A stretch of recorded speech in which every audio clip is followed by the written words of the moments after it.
इस वीडियो का फायदा उठाने का तरीका क्या है? मैक्सिमम बेनिफिट आपको तभी मिलेगा जब आप क्या करोगे, क्वेश्चन सामने आते ही फर्स्ट ऑफ ऑल तो आपको खुद को क्वेश्चन को सोल्व करना है वीडियो को पॉज करके। फिर उसके बाद अपना आंसर आपको लॉक कर लेना और फिर मेरे आंसर से आपको उसको चेक करना है। उसके बाद अगर आपका आंसर सही हो तो +4 मार्क देने, और अगर आपका आंसर गलत हो तो ऑनेस्टली ईमानदारी से आपको अपने आप को नेगेटिव मार्क देने हैं।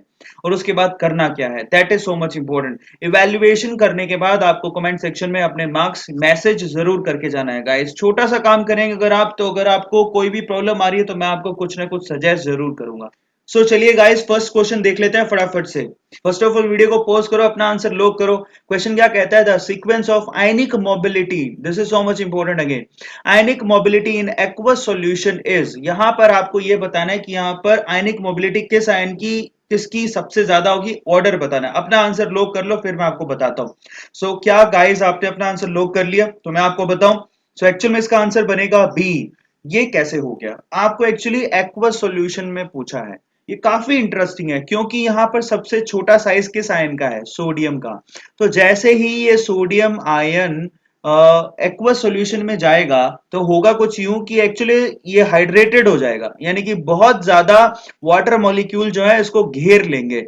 तो इसकी साइज जो है, आयन की साइज तो छोटी है लेकिन हाइड्रेटेड आयन की साइज बहुत बड़ी हो जाएगी, क्योंकि छोटी साइज होने की वजह से ज्यादा वाटर मॉलिक्यूल जो है वो इसको घेरना शुरू कर देंगे। अगर घेर लेंगे तो ये इतना मोबाइल फिर नहीं रह जाएगा। इसका मतलब सबसे ज्यादा मोबाइल कौन है? CS+2। यहां पर बच्चे गलतियां करते हैं तो आपको क्लियर कर देता हूं। अगर साइज का ऑर्डर देखें तो Na+ सबसे छोटा साइज का है, ठीक है। लेकिन अगर मैं बात करूं हाइड्रेटेड की तो Na+ सबसे बड़ा हो जाएगा, क्योंकि सबसे ज्यादा वाटर मॉलिक्यूल इसी को घेरेंगे। तो इसका मतलब यहां पर सबसे ज्यादा आयनिक मोबिलिटी एक्वस सॉल्यूशन में सीजियम आयन की है, फिर उसके बाद रुबीडियम की है, उसके बाद पोटेशियम की है, और उसके बाद सोडियम की है। यहाँ बच्चे गलतियां ऐसे करते हैं कि उनको लगता है कि सबसे बड़ा आयन तो कैसे इतना मोबाइल हो सकता है, लेकिन एक्वस सॉल्यूशन में पूछा गया है आपसे। इन दोनों के आंसर्स मैं आपको आगे भी चेक करा दूंगा। नेक्स्ट क्वेश्चन जो आपसे पूछा वो बहुत ही इंटरेस्टिंग है। अगेन कहता है, AFMT 2009 का क्वेश्चन है। क्या कहता है? The equivalent conductance of M/32, isn't it? ये मोलैरिटी दे रखी है of solution for a weak monobasic acid is 8 mho centimetre square gram equivalent inverse, and at infinite dilution is 400 moho centimeter square gram equivalent inverse. The dissociation constant for this weak acid, ये काफी interesting question है और बहुत बार पूछा जाता है। देखो, dissociation constant जो होता है K, वो वीक एसिड के लिए होता है C α² / 1 - अल्फा। ये सब चीजें आप इक्विलिब्रियम में पढ़ लेते हैं। अब यहां पर भी आपको सिखाई जाती है इलेक्ट्रोकेमिस्ट्री में। अब यहां पे अगर आपको कंडक्टेंस के रिस्पेक्ट में अल्फा निकालना है, सो अल्फा का वैल्यू होता है the equivalent conductance at any instant divided by the equivalent conductance at zero concentration या infinite dilution, जो यहाँ पर लिखा हुआ है। तो आपको करना कुछ नहीं था। यहाँ पर देखो any instant पर तो 8 दे रखा है, infinite dilution पे 40 दे रखा है, 40 नहीं है 400 है। तो यहाँ पर जब आप इसको कैलकुलेट करोगे तो 0.02 आ रहा है, साफ ही दिखाई दे रहा है। उसके बाद आपको जरा ध्यान से देखो, ये वैल्यू जो है 1 से बहुत छोटी है, तो इसका मतलब क्या हो गया कि अल्फा को नेग्लेक्टेड कह सकते हैं। तो यहाँ पर नीचे वाले फैक्टर को 1 - अल्फा को अप्रोक्सीमेटली 1 के इक्वल मान सकते हैं, क्योंकि अल्फा बहुत छोटा है। तो यहां से k किसके इक्वल आ गया? C α²। तो आपको बस c की वैल्यू दे रखी है, कितनी है? 1/32। ये वैल्यू आपको गिवन है, इनटू अल्फा की स्क्वायर करनी थी। आपका अल्फा कितना है? 0.02 की स्क्वायर करनी है। तो एक्चुअल में जब आप इसको सोल्व करोगे तो इसका आंसर बनेगा बी। अगर आपने बी निकाला है तो +4 मार्क हो गए। आप दोनों इनके आंसर्स को मैं चेक करवा देता हूं। चलो ये देखो, यहां पर लिखा भी है more hydration if smaller size of cation, more hydrated ion size. अगर साइज, जितना कैटायन का साइज छोटा होगा, हाइड्रेशन उतना ही ज्यादा होगा, मतलब हाइड्रेटेड आयन का साइज उतना ही ज्यादा होगा और मोबिलिटी उतनी कम होगी। ये मैंने आपको बताया था। दूसरा सॉल्यूशन यहां पर ये मैंने आपको करके दिखाया था। ये सॉल्यूशन आपके सामने लिखा हुआ है और इस तरह से इसका आंसर निकलना था। तो ये 2 क्वेश्चन हो गए फटाफट से। अगले 2 सवाल ले लेते हैं फटाफट से। चलो नेक्स्ट क्वेश्चन जो कि एम्स 2006 का क्वेश्चन है। क्या आपको ये आता है? फटाफट से पढ़ो, जिसको आता है वो आंसर करो, लॉक करो, उसके बाद मेरा आंसर सुनो। कहता है the charge required for the reduction of 1 mole of MnO4 - to Mn+2। बहुत आसान सवाल है, आपको आंसर अगर लॉक कर लिया हो तो फिर मैं बताऊं फटाफट से, तो चलो इसका आंसर बनेगा बी। अब ये कैसे आया, बहुत सिंपल है। आपको कितना चार्ज यहाँ पर जितना चेंज आता है उतना ही आपको देखना होता है, यहाँ पर जितना चार्ज रिक्वायर्ड है। तो आप जरा चेक करो Mn की ऑक्सीडेशन स्टेट में चेंज कितना आया है। यहाँ पर 1 मोल दिया है तो 1 मोल ही हुआ ना। सो यहाँ पर Mn यहाँ पर है +7 ऑक्सीडेशन स्टेट पर, जबकि यहाँ पर है +4 ऑक्सीडेशन स्टेट पर। जरा चेक करो टोटल चेंज ऑक्सीडेशन स्टेट में कितना आ रहा है, 3 का। सो यहाँ पर 3 के रिस्पेक्ट में मतलब 3 मोल इलेक्ट्रॉन चाहिए रहेंगे, तो एनर्जी टोटल चार्ज कितना हो गया, 3 फेरेड के इक्वल। तो सिंपल है। तो आपको इन क्वेश्चंस पे कुछ नहीं करना होता है, change in oxidation state check करना होता है। सो उससे आपका आसानी से आंसर आ जाएगा। मतलब क्या है कि उतने इलेक्ट्रॉन, उतने मोल इलेक्ट्रॉन उसने लिए, तो उतनी एनर्जी आपको चाहिए या उतनी इलेक्ट्रिसिटी आपको चाहिए। ये एम्स 2006 का क्वेश्चन है, सिंपल सा। चौथा जो क्वेश्चन है वो भी बहुत ही इफेक्टिव क्वेश्चन है, मगअप करने वाला क्वेश्चन है, जो कि AIPMT 2007 का क्वेश्चन है। हो सकता है आपको थोड़ा चेंज करके आपको वैल्यूज दे दे। वहां पर तो ऐसा पूछा गया कि the efficiency of a fuel cell, fuel cell की एफिशिएंसी किस तरह से दी जाती है। बहुत आसान है। जब फ्यूल सेल काम करने लगेगा तो उसकी Gibbs free energy internal energy में चेंज आने लगेगा, डिवाइड बाय उसकी टोटल एनर्जी। इनके रेशो को ही हम लोग क्या बोलते हैं, एन एफिशिएंसी बोलते हैं। तो एक्चुअल में इसका आंसर बनेगा दैट इज डी। तो आपको ध्यान रखना है, इसका आंसर डी बनेगा। तो दोनों क्वेश्चन के आंसर मैंने बता दिए, कैसे सोल्व होंगे वो भी बता दिए। चलो आगे चलते हैं फटाफट से। नेक्स्ट क्वेश्चन जो AFMT प्रीलिम में पूछा गया है, 2010 का क्वेश्चन है। ये काफी अच्छा सवाल है। देखो कहता है for a reduction of silver ion with copper metal at the standard cell potential was found to be this. ठीक है, काफी इंटरेस्टिंग है। सिल्वर और कॉपर का आपने एक सेल बनाया और उनका रिडक्शन पोटेंशियल स्टैंडर्ड वाला 25 डिग्री सेल्सियस पर आपका कितना आ रहा है, 0.76। तो पूछता है the value of standard Gibbs energy. बहुत आसान सवाल है, जरा ध्यान से चेक करो। फर्स्ट ऑफ ऑल तो आपको पता है कि यहाँ पर सिल्वर लिया, सिल्वर आयन है तो Ag+, उसका आपने कॉपर से रिएक्शन करवाया। ठीक है, सो यहाँ पर कॉपर किस में कन्वर्ट हो गया, Cu+2 में, और जो Ag है वो रिड्यूस हो गया। यही इक्वेशन बनेगा। इसको आप बैलेंस करो सबसे पहले तो, क्योंकि यहाँ पर क्या है, यहाँ पर चार्ज बैलेंस नहीं है। इस तरफ चार्ज है एक, उस तरफ दो, तो यहाँ पर 2 लगा दूं, उसके बाद यहाँ भी 2 लगा दूं। तो आप बताइए कि एक्चुअल में यहाँ पर टोटल इलेक्ट्रॉन कितने ट्रांसफर हो रहे हैं। ये देखिए यहाँ पर उसने 2 इलेक्ट्रॉन सिल्वर ने लिए हैं, क्योंकि ये 2 है और इसने 2 दिए, तो कॉपर ने 2 दिए है ना। ये देखिए 2 इलेक्ट्रॉन इसने दे दिए। सो यहाँ पर 2 इलेक्ट्रॉन लूज किए, तो यहाँ नंबर ऑफ इलेक्ट्रॉन की वैल्यू कितनी होगी, 2। अब चलते हैं गिब्स फ्री एनर्जी के फॉर्मूले पर। बहुत आसान है, that is -NF(E0) of cell. ये तो पता है। अब कुछ बचा नहीं है। माइनस एन की वैल्यू कितनी है, 2। एफ की वैल्यू होती है 96500 और E0 की वैल्यू आपको ऊपर दे रखी है 0.46। तो इसको आप कैलकुलेट कर लो, आपका आंसर आ जाएगा। And the answer of this question is kilo joule में आंसर है, माइनस में है, माइनस तो दिख ही रहा है, that is B. So actual में इसका आंसर बनेगा बी। अगर आपने बी निकाला तो आपके +4 मार्क ईमानदारी से, और गलत किया तो -1। इन दोनों के आंसर्स मैं आपको आगे दिखा दूंगा। ठीक है, नेक्स्ट क्वेश्चन काफी इंटरेस्टिंग क्वेश्चन है और ज्यादातर बच्चे इसमें कंफ्यूजन में रहते हैं कि हमें करना क्या है। तो जरा ध्यान से इसको देखिए, बहुत बच्चे इसमें मुझसे सवाल पूछते रहते हैं, तो आपको आपको आंसर देता हूँ। देखिए सबसे पहले आपको E0 Fe+2 से Fe का वैल्यू दे रखा है, E0 Fe+2 से Fe। ठीक है, ये आपको रिडक्शन पोटेंशियल दे रखा है जब आप Fe+2 से Fe पर जाते हो। दूसरा, आपको Fe+3 से Fe पर जाने के लिए रिडक्शन पोटेंशियल भी दे रखा है। तो ये कॉन्सेंट्रेशन सेल हुआ बेसिकली जो नया बन रहा है, और उसका पोटेंशियल ये दे रखा है, आपको दिखाई दे रहा है। चलो मैं थोड़ा सा यहाँ पर जो ऊपर होच पोच हो रहा है उसको हटा देता हूँ। ठीक है, यहाँ पर देखिए ऊपर वाले क्वेश्चन को तो हमने कर लिया और इसका आंसर मैंने आपको बता दिया कि बी होगा। नीचे वाले क्वेश्चन को देखो, आपको डेटा क्या गिवन है। एक तो ये डेटा गिवन है जिसमें रिडक्शन पोटेंशियल दे रखा है +2 से प्लस का और +3 से प्लस का। अब ज्यादातर बच्चे सोचने लगते हैं कि यहाँ पर इसको गिब्स से सोल्व करना पड़ेगा। नहीं, आपको गिब्स वाला फॉर्मूला तभी लगाना होता है जब आपको तीसरा सेल पूछा और उसमें कोई इलेक्ट्रॉन दिखे हो। तो देखिए आपको क्या पूछा, दी स्टैंडर्ड ईएमएफ ऑफ रिएक्शन। इस रिएक्शन के लिए आपको बताना है कि ईएमएफ कितना होगा। आप देखिए जिसके लिए पूछा है क्या उसमें कोई इलेक्ट्रॉन दिखाई दे रहा है क्या आपको, नहीं। तो आपको सीधे सीधे करना होता है इन सवालों को। आपको इसके लिए क्या फॉर्मूला लगाना होता है, that is E0 of cell is equals to E0 of oxidation potential plus E0 of reduction potential. यही करते हो आप, आपको पता होना चाहिए। और एक्चुअल में बस जिसका ऑक्सीडेशन हो रहा है जरा उसको चेक कर लो, जिसका रिडक्शन हो रहा है जरा उसको चेक कर लो। तो आप देखो यहां पर गौर से देखो, आप दोनों डेटा को देखो। ये देखिए इसका रिडक्शन पोटेंशियल बहुत ही कम है, इसका मतलब इसका रिडक्शन तो नहीं हो सकता, तो इसका तो ऑक्सीडेशन होगा। तो हमने डिसाइड कर लिया। तो एक्चुअल में इसका ऑक्सीडेशन होगा तो इसका ऑक्सीडेशन पोटेंशियल कितना होगा, इसका रिडक्शन पोटेंशियल दे रखा आपको कितना, ये देखो दोबारा बोल देता हूं, इसका रिडक्शन पोटेंशियल माइनस में है, देखिए गौर से दिख रहा है, इसका रिडक्शन पोटेंशियल प्लस में है, एक्चुअल में फिर इसका तो होगा ऑक्सीडेशन, क्यों, क्योंकि इसका रिडक्शन पोटेंशियल माइनस में है, इसका रिडक्शन नहीं हो सकता, और इसका होगा सेल में रिडक्शन। तो चलो, तो सेल कैसे बनेगा, सबसे पहले तो Fe जो है Fe+2 में जाएगा, और यहाँ पर ये देखिए सॉल्ट ब्रिज, और उसके बाद ये जो Fe+3 है वो किस में कन्वर्ट होगा, Fe में।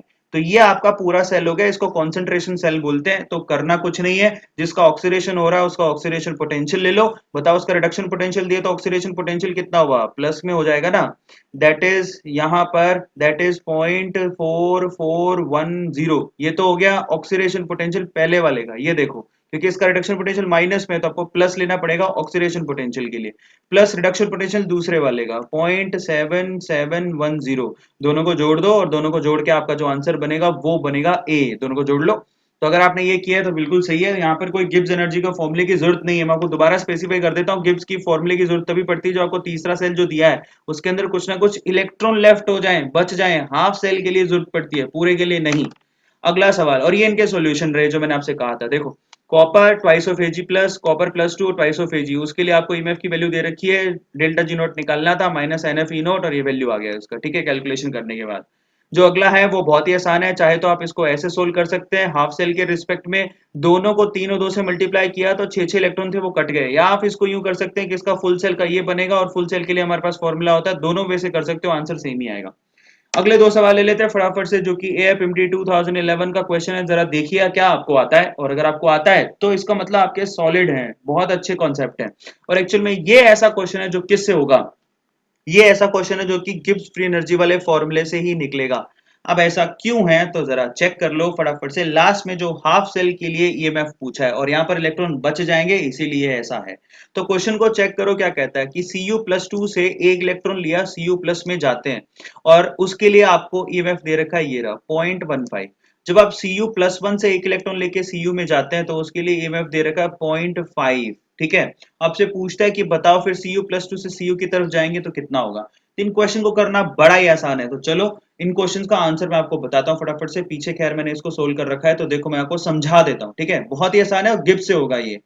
ऐसा क्यों है जरा चेक करो, एक एक चीज को ध्यान से देखो। सबसे पहला सेल आपको जो ईएमएफ दे रखा था 0.15, वो किसका, उसको लिखो। जब आप Cu+2 से कहा जाते हो, Cu की तरफ कैसे जाओगे जरा सोचो, एक इलेक्ट्रॉन लेके ही तो जाओगे, तो यहाँ पर उसका ईएमएफ दे रखा है, तो उसके लिए गिब्स एनर्जी का चेंज क्या होगा, minus of NF E not, E1 मान लेते हैं, तो E1 नॉट, N की वैल्यू कितनी है, 1 इलेक्ट्रॉन ही तो है, तो 1 हुआ, N की वैल्यू तो 1 हुई, E1 नॉट का वैल्यू ये दे रखा, और F की वैल्यू को एज इट इज रख दिया। दूसरा सेल पकड़ो, जब आप Cu+ से कहां जाते हो, Cu की तरफ ही आपका दूसरा सेल है, चेक कर लो क्वेश्चन के अंदर, और उसमें भी एक ही इलेक्ट्रॉन लेकर आप जाओगे, उसके लिए आपको E नोट का वैल्यू दे रखा 0.5। तो आप देखो Gibbs energy change delta G02 किसके इक्वल होगा, minus of NF E02, N की वैल्यू कितनी है, वो तो 1 ही है अभी भी, तो 1 यानी कि 0.5 यहां से उठा के रख दिया, और ये हुआ F। अब आपको जो तीसरा सेल है जरा उसको देखो, जिसके लिए आपको पूछा है, ये आपसे पूछ रहा है थर्ड सेल है, आप जब Cu+ से कहा जाते हो, Cu की तरफ, यही सेल है ना, जरा चेक करो, थर्ड जो आपसे पूछा वो क्या है, Cu+2 से Cu की तरफ जाते हो, तो देखो Cu+2 से जब आप Cu की तरफ जाओगे तो आपको 2 इलेक्ट्रॉन गेन करने पड़ेंगे, और सपोज उसके लिए जो ईएमएफ पूछा है उसको आपको निकालना है, तो वो E03 मान लो। अब देखो इसके लिए G03 का वैल्यू क्या होगा, that is minus of NF E03, तो यहाँ पर N की वैल्यू 2 है, तो ये पूछे देखो हाफ सेल हुआ ना, तो इलेक्ट्रॉन आ रहे हैं, तो इसके लिए गिब्स एनर्जी को यूज करना पड़ेगा, तो यहाँ पर 2 लगा दिया, क्योंकि यहाँ पर इलेक्ट्रॉन 2 आ रहे थे तो ये 2 पुट कर दिया, ठीक है। ये वैल्यू आपको निकालनी है, F तो आपका फेरेड है। तो आपको पता है कि ये जो आपका जो तीसरा सेल है वो दोनों सेल के एडिशन से आएगा, जरा चेक कर लो, तो आपको दोनों सेल के एडिशन से आएगा, तो उनकी गिब्स एनर्जी में भी वही रिलेशन होगा, that is G03 is equal to G01 plus G02, तो सबकी वैल्यूज उठा के रख दो, जब रख दी तो E03 का वैल्यू आ जाएगा, दैट इज 0.325, तो एक्चुअल में इसका आंसर बनेगा 0.325, डी आंसर है, अगर आपने डी निकाला है तो आप बिल्कुल सही हो। लास्ट क्वेश्चन ले लेते हैं, standard electrode potential of these XYZ आपको इनके स्टैंडर्ड इलेक्ट्रोड पोटेंशियल्स दे रखे हैं, standard electrode potentials of these metals, ठीक है। तो आपसे क्या पूछता है, देखो स्टैंडर्ड रिडक्शन पोटेंशियल ही होते हैं, तो आपको यहाँ पर हेडेक नहीं लेना है, जो सीरीज दी होती है रिडक्शन पोटेंशियल की फॉर्म में दे रखी है। अब आपको पूछता क्या है, कहता है इनकी रिडक्शन पावर का आप ऑर्डर बताओ। रिडक्शन पावर का मतलब है सामने वाले को रिड्यूस करे, यानी खुद ऑक्सीडाइज हो जाए। अब आप ये चेक करो कि इनमें से सबसे आसानी से ऑक्सीडाइज कौन होगा, जो सबसे मुश्किल से रिड्यूस होगा। मेरी भाषा को सुनो क्या पूछा है। यहाँ पर आपसे रिड्यूसिंग पावर पूछी है एक्स वाई और जेड की। रिड्यूसिंग पावर का मतलब क्या है, जो सामने वाले को रिड्यूस करे, यानी कि ये खुद क्या हो जाने चाहिए, ऑक्सीडाइज, तभी तो उनकी रिड्यूसिंग पावर हो। ऑक्सीडाइज आसानी से इजीली कौन होगा, ऑक्सीडाइज इजीली कौन होगा, जिसका रिडक्शन पोटेंशियल मिनिमम है। मिनिमम है तो यहां पर जरा चेक करो, रिडक्शन पोटेंशियल मिनिमम किसका है, ये रहा, जेड का मिनिमम है, उसके बाद किसका है, एक्स का। तो जेड सबसे आसानी से सबसे अच्छा रिड्यूसिंग एजेंट है, फिर एक्स है, फिर वाई है। इसका आंसर बन गया ए। फर्स्ट जो क्वेश्चन है वो सीबीएसई पीएमटी 2002 का क्वेश्चन है। देखिए काफी इंटरेस्टिंग है, कहता है which reaction is not feasible या पॉसिबल नहीं है, ऐसी कौन सी रिएक्शन है। तो आप पहले वीडियो को पॉज कर लो, अपना आंसर लॉक कर लो, उसके बाद मैं आपको आंसर बताता हूँ। सो आपने लॉक कर लिया, तो चलो मैं आपको आंसर बताता हूँ। एक्चुअली इसका आंसर बनेगा बी। अब ये क्यों फिजिबल नहीं है, क्योंकि जो आयोडीन होता है वो ब्रोमीन को रिप्लेस नहीं कर सकता सोल्ट से। ऐसा क्यों, क्योंकि iodine is less reactive than bromine. ये सबको पता है कि जो आयोडीन है वो ब्रोमीन से लेस रिएक्टिव होती है, तो ये पॉसिबिलिटी नहीं बनती है। ठीक है, सो सेकंड क्वेश्चन की तरफ चलते हैं फटाफट से। सेकंड क्वेश्चन भी काफी अच्छा है, जो कि एपीडी 2003 का क्वेश्चन है। कहता है the EMF of a Daniell cell at 298 kelvin is even. आपको दे रखा है कि 298 केल्विन पर डैनियल सेल का ईएमएफ दे रखा है, ठीक है, दैट इज इवन। तो आपको डैनियल सेल का पता है कि ये देखो, ये डैनियल सेल का आपको दे दिया गया है यहाँ पर इक्वेशन भी। तो यहाँ पर जो Zn+2 का, यहाँ पर Zn+2 का कॉन्सेंट्रेशन आपको दे रखा है। ZnSO4 का मतलब ये निकलता है कि वो Zn+2 का कॉन्सेंट्रेशन है 0.01, ठीक है, एंड Cu+2 का कॉन्सेंट्रेशन दे रखा है 1, ठीक है। When the concentration of ZnSO4, आपने ZnSO4 का कॉन्सेंट्रेशन कितना कर दिया, 0.01 से कर दिया 1, ठीक है, m, एंड ऑफ CuSO4 आप 1 से इसको कहां लेकर चले गए, 0.01।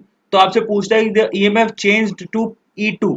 सो E1 और E2 में क्या रिलेशन है। अगर आपने कॉन्सेंट्रेशन चेंज कर दी तो आपसे पूछ रहा है E1 और E2 में क्या रिलेशन है। बहुत ही अच्छा सवाल है, अगर आप इसका आंसर कर सको तो आपको आंसर आ गया क्या, तो चलो मैं आपको बताता हूँ। एक्चुअल में इसका आंसर बनेगा बी। अगर आपने बी लगाया तो ईमानदारी से अपने आप को कितने मार्क दे देने, आपको +4। अब जरा ध्यान से देखो ये कैसे आया, तो आपको मैं क्लियर कर देता हूँ, जरा ध्यान से इसको देखो। सबसे पहले यहाँ पर इक्वेशन क्या बनेगा, जरा चेक करो। Zn किस में कन्वर्ट होगा, Zn ऑक्सीडाइज होगा, किस में जाएगा, Zn+2 में 2 इलेक्ट्रॉन छोड़ देगा। फाइनली कॉपर देखो, कॉपर कॉपर जो है वही दो, कॉपर+2 वही 2 इलेक्ट्रॉन लेकर किस में कन्वर्ट हो जाएगा, Cu में, रिडक्शन हो जाएगा।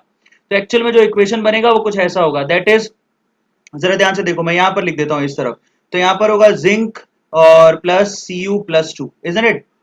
और वो आपको क्या देने वाला है, यहाँ पर Zn+2 देने वाला है, ये तो सबको पता है और सबने देखी भी हुई है। और यहाँ पर कॉपर। तो आप देखो सारा खेल जो है एक्चुअली क्यू का है, ठीक है। रिएक्शन कोफिशिएंट क्या बनेगा, यहाँ पर रिएक्शन कोफिशिएंट देखो, ये तो सॉलिड होता है, ये भी सॉलिड होता है, तो इनका तो जो एक्टिविटी होता है वो 1 होता है। तो रिएक्शन कोफिशिएंट बन रहा है आपका, ऊपर आ रहा है जिंक का कॉन्सेंट्रेशन, और नीचे आपका किसका कॉन्सेंट्रेशन डिनोमिनेटर में आएगा, कॉपर Cu+2 का कॉन्सेंट्रेशन। सारा खेल क्यू का क्यों है, क्योंकि आप नर्स्ट इक्वेशन जब लगाते हो तो नर्स्ट इक्वेशन क्या लगाते हो, E cell is equals to E naught cell minus 0.059 upon capital N. N का वैल्यू यहाँ पर कितना है, 2। तो मैं क्लियर कर देता हूँ क्यों, क्योंकि 2 इलेक्ट्रॉन लिए जा रहे हैं, 2 ही दिए जा रहे हैं, ठीक है। और साथ में क्या लगाते हो आप, लोग, और साथ में यहाँ पर क्यू।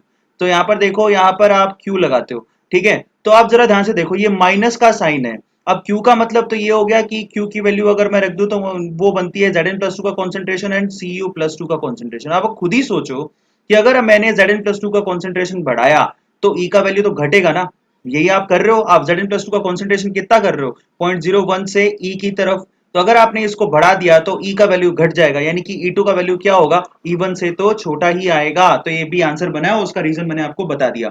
नेक्स्ट क्वेश्चन की तरफ चलते हैं, क्वेश्चन नंबर 3, जो कि सीपीएमटी 1991 और 1996 में रिपीट हुआ क्वेश्चन है। कहता है an electrolytic cell contains a solution of AgSO4 Ag2SO4 and have a platinum electrode. A current is passed until 1.6 grams of, now look at it, grams of oxygen has been liberated at anode. The amount of silver deposited. ये बहुत ही आसान सवाल है, यहाँ पर Faraday का second law सीधे लगा सकते हो। कैसे, दैट दी W1/W2, किसी भी दो इलेक्ट्रोड जिसमें करंट सेम हो, उनके मास का रेशो, उनके इक्विवेलेंट मास के रेशो के क्या होता है, इक्वल होता है। इतना आसान सवाल था, तो यहाँ पर सीधे सीधे आप इसको करते। आप देखो W1 आप मान लो किसके लिए मानोगे, आप ऑक्सीजन के लिए मान लो, चलो, और W2 यहाँ पर सिल्वर के लिए मान लो। तो यहाँ पर इक्विवेलेंट मास भी आपको ऑक्सीजन का रखना है और यहाँ पर किसका रखना है, सिल्वर का। तो चलो फटाफट से W1 आप बताओ कि ऑक्सीजन का कितना मास है, 1.6, यही हुआ ना 1.6, 1.6 तो divided by that is mass of, ये आपको सिल्वर का मास तो निकालना है, that is W2 which is equals to equivalent mass of oxygen 8। जरा गौर से चेक करो, इक्विवेलेंट मास ऑफ ऑक्सीजन, देखो ऑक्सीजन का एन फैक्टर कितना होता है 4। अब इक्विवेलेंट मास कैसे निकालते हैं, molar mass divide by N factor. So molar mass oxygen का कितना होता है 32, 32 पे से 4 से भाग दो तो कितना हुआ 8। ऑक्सीजन का इक्विवेलेंट मास आपको याद रखना है 8 होता है।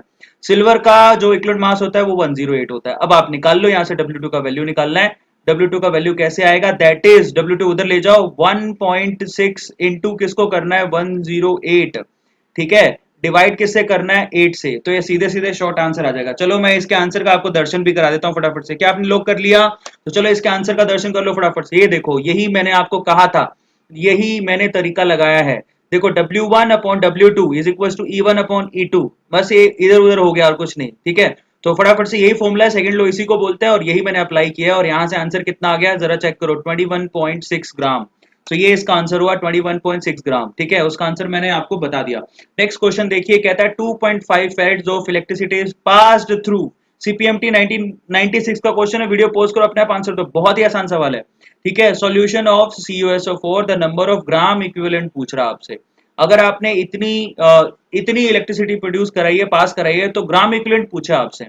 तो of copper deposited on the cathode, देखो बहुत ही आसान है, जितना आप फेरेड फ्लो कराते हो उतने ही ग्राम इक्विवेलेंट इकट्ठे होते हैं, सिंपल सा तरीका है, इसका आंसर बनेगा सी। तो दोनों आंसर के दर्शन आपको फटाफट से करा देता हूं, ऊपर वाले की तो मैंने करवा ही दिए थे, तो आप पोज करके इसके सॉल्यूशन को चेक कर सकते हो, बहुत ही आसान है। नीचे वाले का मैंने आपको रीजन बता दिया, इसका आंसर क्या होगा, ठीक है। नेक्स्ट क्वेश्चन की तरफ चलते हैं, अगले दो सवाल जो कि CPMT 1999 का क्वेश्चन है, बहुत सिंपल सवाल है। कहता है अब देखो यहाँ पर यूनिट पूछी यहाँ से, इक्विवेलेंट कंडक्टिविटी का यूनिट पूछा है, ये आपको आना ही चाहिए, बहुत ही आसान है। दैट इज आपको कैप EQ का यूनिट पूछा है और वो क्या होगा फटाफट से बताओ, ओम सेंटीमीटर स्क्वायर मोल इनवर्स, वो तो होता है किसका, कैप M का। तो इक्विवेलेंट की जगह क्या लग जाएगा, इक्विवेलेंट इनवर्स, तो ये इसका बी आंसर है। और ये काफी ज्यादा बार पूछे गए सवाल है, ऐसा क्यों, क्योंकि कप्पा इंटू 1000 डिवाइडेड बाई, यहाँ पर आप नॉर्मेलिटी लेते हो, तो आप कप्पा की यूनिट रख दो फटाफट से, और नॉर्मेलिटी की यूनिट आपको पता ही है, दोनों रखोगे तो आपके पास ये आंसर आ जाएगा। तो सिंपल सा क्वेश्चन था। अगला सवाल ले लेते हैं फटाफट से, ये भी बहुत ही आसान सवाल है, CPMT 1999 का क्वेश्चन है, फटाफट से आपको सोल्व करना है, तो बताइए। कहता है the standard reduction potentials of 4 elements are given below, which of the following will have the most suitable reducing agent, इसमें से सबसे अच्छा रिड्यूसिंग एजेंट कौन है, जो सामने वाले को रिड्यूस करे यानी खुद ऑक्सीडाइज हो जाए, यानी कि जिसकी रिडक्शन पोटेंशियल मिनिमम है। तो चेक करो सबसे मिनिमम रिडक्शन पोटेंशियल तो फर्स्ट की नजर आ रही है मुझे, क्योंकि -3.104, तो फर्स्ट की नजर आ रही है, तो एक्चुअल में आंसर इसका क्या हो गया, ए। सो गाइस दोनों क्वेश्चन के आंसर मैं आपको बता दी, इसका आंसर बी होगा और इसका आंसर ए होगा। अगले सवाल पर चलते हैं फटाफट से, देखिए नेक्स्ट क्वेश्चन जो कि AFMT 2011 का क्वेश्चन और काफी अच्छा सवाल है। कहता है a buffer solution is prepared in which the concentration of, देखिए अमोनिया एक वीक एसिड कहलाता है, concentration of ammonia is 0.3 m and the concentration of NH4 plus is 0.2 m। अब ये जो सवाल है एक्चुअली इलेक्ट्रोकेमिस्ट्री का तो नहीं है, ये इक्विलिब्रियम से क्वेश्चन आ गया, लेकिन क्वेश्चन तो हमारे लिए क्वेश्चन ही है क्योंकि ये AFMT 2011 का क्वेश्चन है, तो देख लेते हैं इसको भी फटाफट से ना। If the equilibrium constant Kb for ammonia is equal to this, what is the pH, आपसे पूछ रहा है pH क्या होगा ऑफ द सॉल्यूशन। ये बहुत ही अच्छा सवाल और आपको लॉग की वैल्यू भी दे रखी है जो शायद बीच में इस्तेमाल होगी। तो देखो आपको याद होना चाहिए बफर सॉल्यूशन जो कि वीक बेस का बफर सॉल्यूशन का pH का फॉर्मूला, वीक बेस के लिए बफर सॉल्यूशन का pH का फॉर्मूला आपको याद होना चाहिए, दैट इज POH। आपको देखो pH और pH में तो रिलेशन पता होगा ना, मैं यहाँ साइड में लिख देता हूँ, देखो pH plus POH, pH plus POH वो किसके इक्वल होता है 14 के, ठीक है, 25 डिग्री सेल्सियस पे 14 के इक्वल होता है। तो आप अगर आपको pH पता लग जाए, यहाँ पर POH पता लग जाए, तो pH निकालना तो आसान है। So POH is equal to for weak base के लिए, ठीक है, so POH is equal to PKB plus log of salt का कॉन्सेंट्रेशन अपॉन वीक बेस का कॉन्सेंट्रेशन, ये सिंपल सा फॉर्मूला होता है, ये सोल्ट का कॉन्सेंट्रेशन अपॉन वीक बेस का कॉन्सेंट्रेशन, ये सिंपल सा फॉर्मूला लगाना था आपको। आपको केबी का वैल्यू दे रखा है, जरा चेक करो, ये रहा केबी का वैल्यू, इसका इससे पीकेबी निकाल लो। पीकेबी क्या होता है, माइनस ऑफ log ऑफ केबी। तो यहाँ से पीकेबी निकालोगे और साथ में सोल्ट, यानी कि सोल्ट देखो NH4 प्लस का जो कॉन्सेंट्रेशन एक्चुअली वो सोल्ट का कॉन्सेंट्रेशन है, और वीक बेस खुद अमोनिया, उसका कॉन्सेंट्रेशन एक गिवन है। तो इस तरह से आप इनकी वैल्यू रख दोगे, आपके पास आंसर आ जाएगा। चलो मैं आपको आंसर के दर्शन करा देता हूँ फटाफट से। ये मैंने आपको रीजन बता दिया, तो फटाफट से देखो, अमोनिया का कॉन्सेंट्रेशन जो कि खुद वीक बेस है 0.3, और उसके सोल्ट का कॉन्सेंट्रेशन 0.2, तो केबी का वैल्यू आपको दे रखा है। आप इस तरह से भी कर सकते हो या फॉर्मूला लगा के भी कर सकते हो, तो वो साइड में मैंने फॉर्मूला लिख दिया है, इससे करोगे अगर आपको ये याद है तो भी कर सकते हो। अब अमोनिया किस तरह से पानी के साथ रिएक्ट करके यहाँ पर उसका डिसोसिएशन होता है या फिर जो भी केमिकल रिएक्शन होती है वो ये होती है। अब यहाँ से OH माइनस का वैल्यू निकाल लो। यहाँ से केबी कैसे लिखोगे, पहले इसके लिए केबी, ठीक है, तो केबी लिख लो फटाफट से, यहाँ से OH माइनस की वैल्यू निकाल लो। अगर आपने यहाँ पर OH माइनस, आप चाहो तो ये भी कर सकते हो, बात एक ही है, ये जो फॉर्मूला निकल के आया वो यहीं से ही निकल के आया है, आप देख लो दोनों में सिमिलैरिटी है। सो यहाँ से OH माइनस की वैल्यू आपको निकालनी थी, तो केबी की वैल्यू फर्स्ट ऑफ ऑल आपने रख दी। उसके बाद आपने क्या रखा, अमोनिया का कॉन्सेंट्रेशन रख दिया, नीचे क्या रखा, NH4 प्लस का कॉन्सेंट्रेशन रख दिया, यहाँ से OH माइनस आ गया, तो अब आपको pH निकालना था, that is minus of log of OH minus, तो यहाँ से वैल्यू रख दी और इसका आंसर आ गया। तो इस तरह से आपको आंसर निकालना था। चलो फटाफट से नेक्स्ट क्वेश्चन ले लेते हैं। नेक्स्ट क्वेश्चन इज, देखिए, standard electrode potential for SN, now look at it, SN+4, यहाँ पर थोड़ा सा मैं इनको हटा देता हूँ जिससे आपको विजिबिलिटी सही हो जाए। सो यहाँ पर इसका आंसर तो हमने कर लिया है, ये आपने देख ही लिया। एक्चुअली इसका आंसर कितना होगा, 9.43, ठीक है। सो इसका आंसर बनेगा 9.43, एंटी लोग लेके आंसर निकालना था। तो फटाफट से अब आगे चलते हैं। नेक्स्ट है आपके पास, standard electrode potential for SN+4 से SN+2 कपल इज दिस 0.15, बहुत ही आसान सवाल है। एंड फॉर Cr+3 से Cr कपल, ठीक है, इसके लिए जो बना है वो है ये माइनस का वैल्यू है गाइस, इसको आप हटा देना, ये माइनस है, क्योंकि इसके बिना ये वैल्यू जो है माइनस होती है, ठीक है, इसका रिडक्शन पॉसिबल नहीं होता। 0.74 वोल्ट, तो ये माइनस है और ये प्लस है, ठीक है, ये वैल्यूज मुझे क्वेश्चन याद है क्योंकि मैंने ये क्वेश्चन बहुत सारे करवाए हुए हैं। सो ये माइनस वैल्यू आप करेक्शन कर लेना। These two couples in their standard state are connected to make a cell, ठीक है, the cell potential will be, ये डेटा आप चेक भी कर सकते हो, डोंट वरी अबाउट दैट, इसका डेटा आपको बुक में भी मिल जाएगा, तो ये माइनस में होता है, ठीक है। अब आपसे पूछता है अगर इन दोनों कंबाइन करके आपने सेल बनाया तो इसका final EMF E naught cell क्या होगा, तो बहुत ही आसान है ये तो निकालना। ई नोट सेल क्या होगा, E naught of oxidation potential plus E naught of reduction potential. तो आप देखो ऑक्सीडेशन किसका होगा, जिसका रिडक्शन पोटेंशियल कम है, यानी कि इसका ऑक्सीडेशन होगा, तो इसका रिडक्शन पोटेंशियल कम है, इसीलिए तो इसका ऑक्सीडेशन पोटेंशियल कितना हो गया, प्लस 0.74, ठीक है, क्योंकि ये तो रिडक्शन पोटेंशियल है जो कि माइनस में है, तो उसको प्लस में कन्वर्ट करा और उसको मैंने यूज कर लिया यहाँ पे। और प्लस साथ में क्या करना है, रिडक्शन पोटेंशियल जिसका रिडक्शन होगा, तो वो कितना हुआ 0.15, दोनों को जोड़ दो तो आंसर क्या आएगा, डी। सो इसके आंसर के भी मैं आपको दर्शन करा देता हूँ फटाफट से। देखो SN+4 से SN+2 ये वैल्यू आपको दे रखी है, ये देखो करेक्शन आप आंसर में कर रखा है, ठीक है, क्वेश्चन में आपको करेक्शन कर लेना था। और साथ में ई नोट सेल कैसे निकालते हैं ये आपको फॉर्मूला दे रखा है, ये रिडक्शन के पॉइंट ऑफ व्यू से दे रखा है, reduction of cathode minus reduction of anode, तो आप कैसे भी यूज कर सकते हो, एक ही बात है, उसको आप माइनस, यहाँ पर रिडक्शन की जगह ऑक्सीडेशन लिखो तो यहाँ प्लस आ जाएगा, तो मैंने जो यूज किया वो भी सही है और ये भी सही है, आप दोनों तरह से यूज कर सकते हो। अगला सवाल, नेक्स्ट जो क्वेश्चन है वो कि एम्स 2003 का क्वेश्चन है, देखिए क्या कहता है, time required to deposit 1 millimole ammonium metal by passing 9.65 ampere through molten electrolytic containing aluminium. देखो बहुत आसान है, यहाँ पर टाइम निकालना है, तो देखो आपको नंबर ऑफ मोल्स इलेक्ट्रोकेमिस्ट्री में कैसे निकालते हैं, बहुत आसान होता है, that is current into time, ये याद रखो, divide by current into time, ये मल्टीप्लाई है, divide by N factor into 96500, ये फॉर्मूला होता है moles, number of moles deposit जो है उनको निकालने का, ठीक है। तो यहां से आपको टाइम निकालना था, तो time t is equal to क्या होगा, that is moles into N factor into 96500, divide क्या करना था, करंट, ये सिंपल सा तरीका है। अब बताओ मोल कितने हैं, मिली मोल है यानी कि 10⁻⁻3, तो मोल हो गए। एल्यूमिनियम का एन फैक्टर कितना होता है 3, और यहाँ पर 96500, तो ये फेरेड का फैक्टर है, डिवाइड बाय करंट कितनी है, दैट इज 9.65, ठीक है। तो बहुत सिंपल है, ये कट गया आपस में 10⁻⁴ से, तो यहाँ पर कितना आया 30 आंसर बनेगा इसका, इसका है ए आंसर। इतना आसान सवाल था। अगला जो सवाल है AFMD 2004 का क्वेश्चन है, फटाफट से देखो, the standard EMF of a galvanic cell involving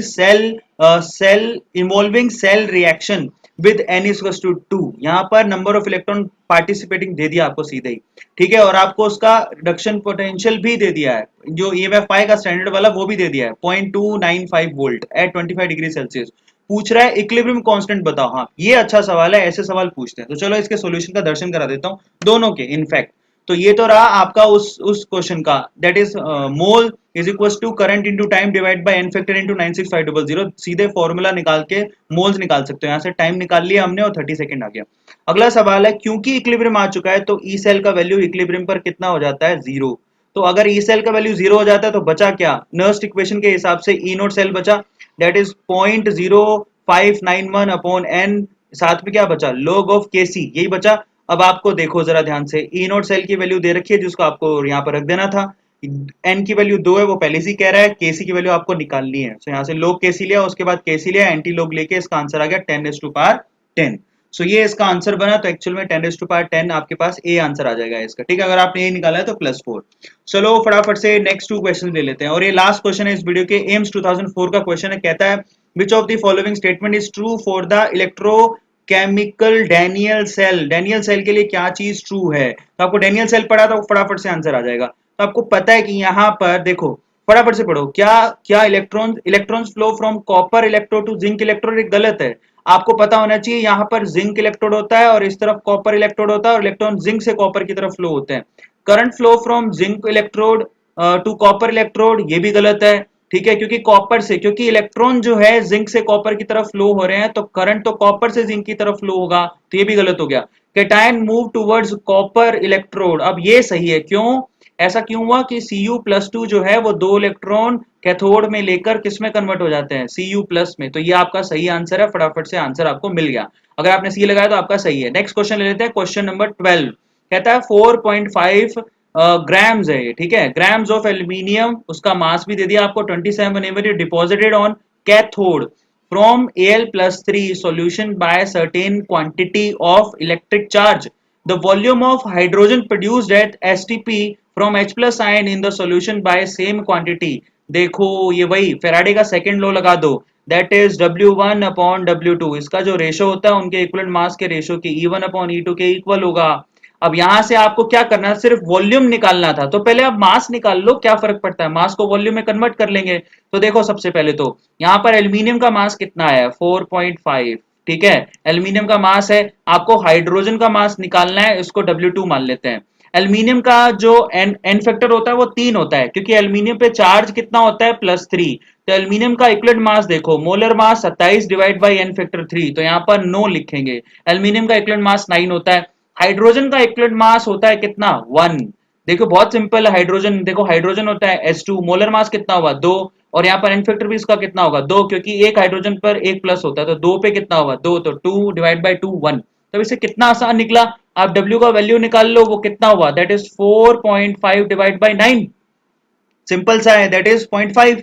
अब जब आपके पास मास आ गया तो अब बचा ही क्या, आप सीधे क्या करो, मास से मोल निकाल लो। मोल क्या होगा, given mass by molar mass, mass given कितना है 0.5, मोलर मास कितना है 2, तो ये मोल्स कितने आ गए 1/4। अब यहाँ 1/4 अगर आ ही गए हैं तो आपको वॉल्यूम निकालना है, एसटीपी पर आना चाहिए। वॉल्यूम क्या होता है, मोल्स इंटू 22.4, यानी कि 22.4 को आपको 4 से डिवाइड कर देना था, तो आंसर बनेगा 5.6 डी। तो ये देखो इसके आंसर के दर्शन भी करा देता हूं, यहां पर देखो आप, और में जो मैंने करवाया आप इसको भी कर सकते हो, चाहो तो ये स्टैंडर्ड फॉर्मूला है, लेकिन आप शॉर्ट में भी कर सकते हो। ये रहा W1/W2 = E1/E2, इस तरह से आप आंसर निकालते, वही आपके पास आंसर आ जाता वापस। तो ये मैंने आपको आंसर के दर्शन करा दिए, तो 11 के आंसर के भी दर्शन करा दिए।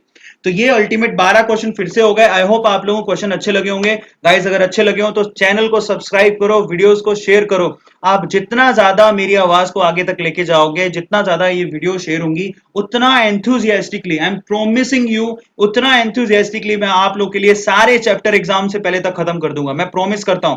लेकिन आप में भी जील होना चाहिए कि यार इस बंदे को, इसके वीडियोस को, जितने नीडी स्टूडेंट्स हैं जिनको जरूरत है, यार सबका सिलेक्शन हो, क्या फर्क पड़ता है, उन तक पहुंचाओ, कैसे भी पहुंचाओ, मैसेज करो, शेयर करो, जितना कर सकते हो, व्हाट्सएप पे भेज दो, ठीक है, जरूर भेजो, और लाइक करो इन वीडियोस को, और कमेंट तो आपको एनी हाउ करने ही है मार्क्स के, क्योंकि आप मुझे अगर बताओगे तो मैं कुछ ना कुछ आपको सजेस्ट करूंगा। तो ईमानदारी से आप अपने मार्क्स को वीडियो के नीचे जरूर लिखो। Thank you so much guys, अगले वीडियो में मिलते हैं। Thank you so much, thanks a lot, subscribe करना मत भूलना।